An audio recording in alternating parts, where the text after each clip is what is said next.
Well, it's the end of 2023, and now we're in 2024.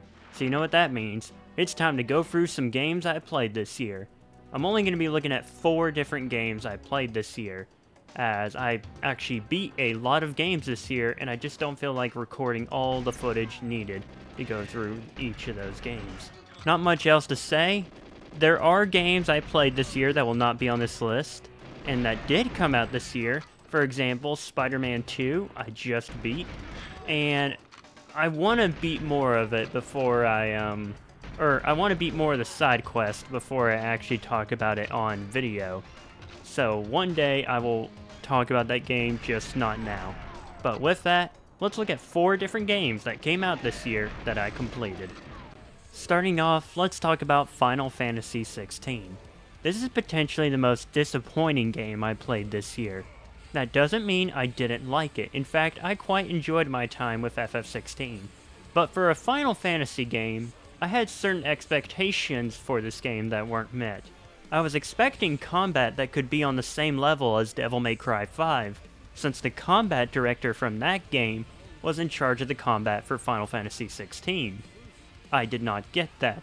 The combat is good, but I feel like it just doesn't have the smoothness or the feedback of Devil May Cry 5. I expected a great story, and while the story is good, there are a lot of problems with that game. Like the fact that the main character just stops developing after about 5 hours in, and you still got 25 hours left to go. Also, almost every single side quest is bad. Like, they're all fairly generic fetch quests. Which I get it, the game was directed by a guy who has spent 10 years making a MMO game. Still, these are not good side quests. I don't know, again, it's good, I think I was just expecting more from it. And that ending, oh my gosh, that ending. I don't really want to say a whole lot about it because one day in the future, I do want to make a big retrospective for Final Fantasy XVI. As there is a lot I want to say about this game. But until then, I'll just say, it's a fun game, but I wouldn't get it at full price. I would wait for a sale, even if, at the end of the day, I did enjoy my time with this game. Next up, it's Resident Evil 4 Remake. What a surprise. Don't get me wrong, I was expecting the game to be good, but not this good. Especially when you come off Resident Evil 4, which is considered one of the greatest games ever made. And somehow, this remake stands alongside it, and does some things much better than the original in my opinion. Like the story, I thoroughly enjoyed the story of Resident Evil 4 Remake, and I think that it stands alongside some of the best Resident Evil stories in the franchise. Then, there's the gameplay, which is just incredible. It took the things I did not like about the Resident Evil 2 and 3 remakes and fine-tuned them to such a degree that this game is now one of my favorite Resident Evil games in the whole franchise. And the Mercenaries mode, let me just say this is the best Mercenaries yet. Better than RE5, better than RE6, and better than RE Village.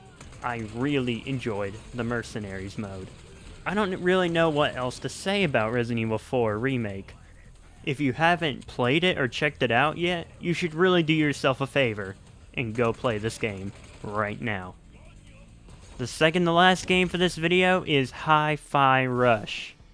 What a surprise! I didn't even watch the Xbox conference that this was announced at, and Shadow dropped that, might I add. But this game came out of nowhere and became a game that will stick with me forever. The combat is everything that Final Fantasy XVI should be, with a gimmick that no other game this year can come close to.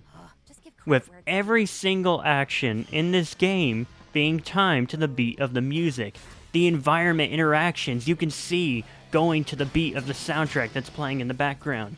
Your attacks can be coordinated to go with the beat of the same soundtrack.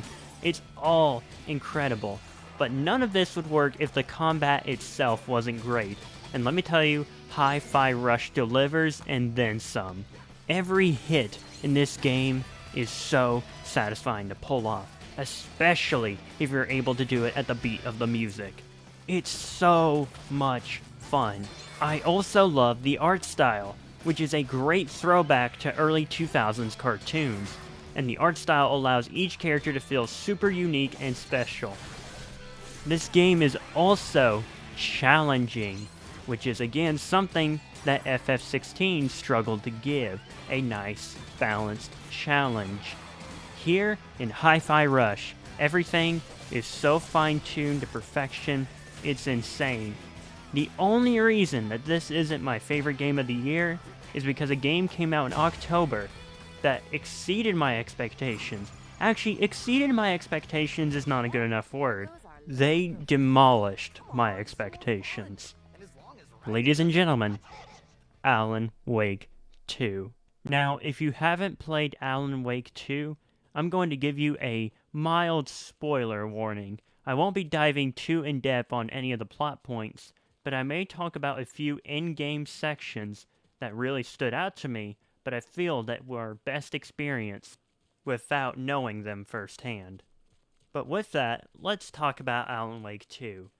What a game! It's been 13 years since the original Alan Wake came out on Xbox 360.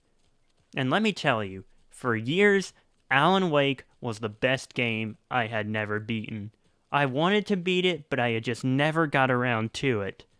And so, I believe it was in 2021, I sat down with the new remaster on PlayStation 5 and said, I'm going to beat this game.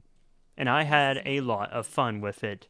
There were a lot of frustrating things about it, mainly when it came to the dodging system, but overall, Alan Wake made me ecstatic to play the sequel. And when I finally did, I wasn't ready. Now, let's talk about the story first and foremost, since this is mostly a story-based game. I'm gonna be honest, I barely understood what was going on half the time, but even with that, this game's story is incredible. The characters, my gosh, the characters. Saga, Alex Casey, Alan Wake himself, they're all great, and are backed up by some impressive facial acting and vocal performances. And then there's the writing, which is so good. Alan in particular is written very well here. He still feels like just an average guy who's just trying to make sense of all the craziness that's going on around him. And after 13 years, it's so good to have him back. The only thing about the story that may have upset me, I say may have because I wasn't necessarily upset, I was just asking why did they have to do this, was the ending, which has since been amended thanks to the new Game Plus ending. I won't go into depth here, but needless to say, it does somewhat bring the story to a conclusion. Then there's the gameplay/combat. Now look, it does take a while for combat to get there, because there is a lot of walking around and figuring out stuff and solving puzzles, because this is now a survival horror game. And yet, when the combat does happen, it's fast, frenetic, and super intense, because your characters can die very quickly in this game, so you need to make every single shot from your guns count. Again, there's just so much I want to say about the game, but I don't want to spoil it too heavily. All I will say is this, and again, here's that mild spoiler warning for you. Every single section of this game that Poets of the Fall are in, or the Old Gods of Asgard, is easily the peak of the game. If you've played the game, you know what I'm talking about. So yeah, those are just a few games I played in 2023. I look forward to playing even more games in 2024, and I look forward to bringing some great new videos to the channel this year. I'm already working on the next review, which I can confirm is Nicktoons Battle for Volcano Island. It'll hopefully be out sooner rather than later. But until then, thank you all for watching, thank you all for commenting, liking, and subscribing, and I'll see you all in the next video. Later, everyone.